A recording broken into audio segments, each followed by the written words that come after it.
When you think about your car, you think about oil changes, you think about putting your seatbelt on the right way, but do you ever think about the air quality that you're actually breathing inside your car? Well, Matt here with FRAM Fresh Breeze is here with some information that, Matt, a lot of people don't know about. That's true. You know, the air inside of your vehicle can be 6 times dirtier than the air outside. Wow. So let's show how easy it is to replace one of these. Let's take a look. So what we're going to do is we're going to disconnect the cable right here on the side of the glove compartment. Okay.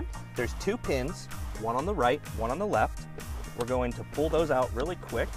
Notice that there's no tools needed. Nothing. Doing all of this with my hands.